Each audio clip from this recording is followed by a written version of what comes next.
Имавте повеќе работни средби со највисоките раководители на Советот на Европа. Што произлегува од овие работни средби кои што ги имавте овие неколку денови во Страсбург? Овие денови во Страсбург навистина имавме успешна посета на Советот на Европа, повеќе тела во рамките на Советот на Европа, но главната цел и главната мисија овие денови беше потпишувањето на протоколот 16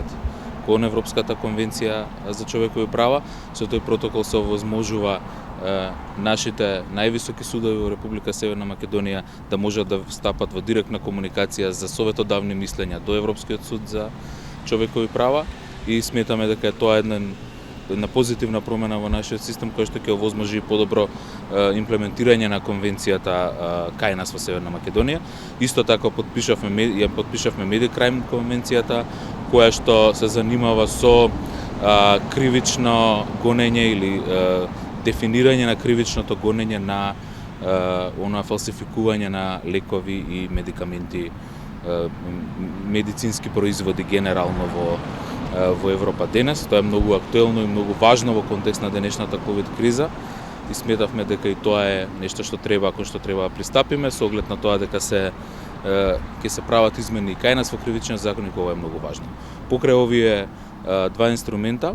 кон кои што пристапивме, имавме средба со председателот на Европскиот суд за човекови права, судијата Спано, на која што разговаравме за соработката. Ова е прва посета на министер за правда после долго време на судот и навистина беше многу интересно и многу важно за нас за да ни добиеме коментари од судот околу нашата соработка и како понатаму. Имавме средба со генералниот секретар на Советот на Европа, господја Бурич Пејчиновиќ, и практично и со неја ги подпишавме овие инструменти, но исто така и договоривме чекори за наредна соработка. Имавме многу важна средба со највисоките представници на Венецијанската комисија,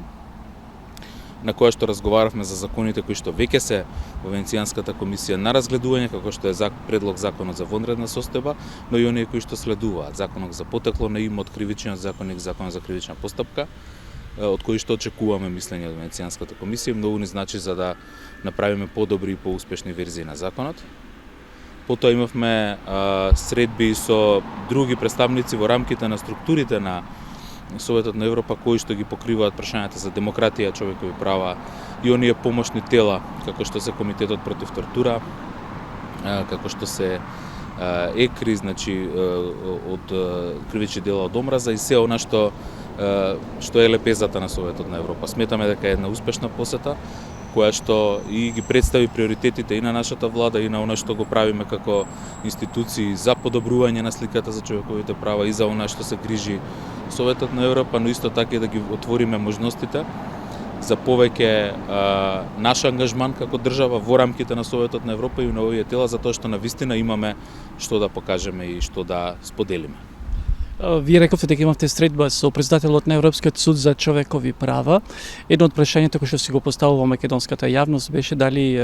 нашата влада, односно нашиот представник веќе го даде својот одговор на барањето околу амнестијата. На средбата со председателот Спано не разговаравме за ниту еден конкретен случај, бидејќи тоа не е пракса и не е воопшто соодветно да се разговараат конкретни случаи на такви средби. Ние веќе објавивме дека кон средината на јуни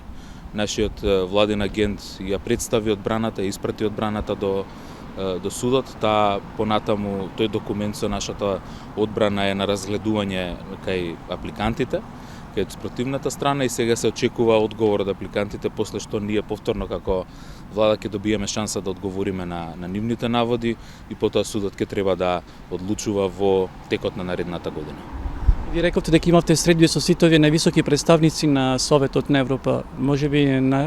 македонската јавност не знае дека Советот на Европа на еден вид е тој гарант за тие човекови права, за функционирање на демократското општество на сите земји кои што се членки на Советот, но и за земјите членки или кандидати за членство во Европската унија. Дали разговаравте на таа тема околу нашата кандидатура за членството и исполнувањето на условите, бидејќи кога се гледаат заклучоците на Советот на Европа на неговите тела, нашата земја ги исполнува сите услови од така наречените копенхашки услови за членство во Европската унија? Ние сме членка на Советот на Европа, не сме се уште членка на Европската унија, така што овде имаме и конкретни обврски и должности кои што мораме да ги исполнуваме. Она што е битно е што во прогрес извештаите на Европската комисија редовно се известува за напредокот кој што го правиме во делот на заштита на човековите права и сите оние теми на поврзани со работата на Советот на Европа. Советот на Европа представува важен дел од европските вредности поврзани токму со демократија, владење на право и човекови права и затоа корпусот на обврски што ни произлегуваат од членството во Советот на Европа се неизбежни во нашата европска интеграција. Ние за среќа имаме позитивни извештаи во овие делови, имаме навистина видлив напредок и во делот на слобода на изразување, и во делот на заштита на етничките групи, и во делот на заштитата на другите слободи како што е слобода на организирање, но исто и на заштита на човековите права. Генерално имаме добра институционална архитектура во делот на Комисија за борба против дискриминација, судска заштита, исто така и преку Уставниот суд, но и преку други институции кои што ги обезбедуваат, заштитуваат и унапредуваат овие права, така што навистина особено од последните неколку години имаме многу голем напредок и во делот на борба против дискриминацијата и во заштита на поединечни категории како што се права на децата, еве зајакнување на позицијата на новинарите за да се придонесе кон зајакнување на слободата на изразување. Сите тие чекори се добро валоризирани тука, се добро познати. Ние ги представивме и сигурен сум дека ќе влезат во европските извештаи кога ќе бидат тие објавени на есен. Дури кога имаше забелешки на во некој извештај како на Комитетот за превенција на тортурата беше нагласено дека македонската влада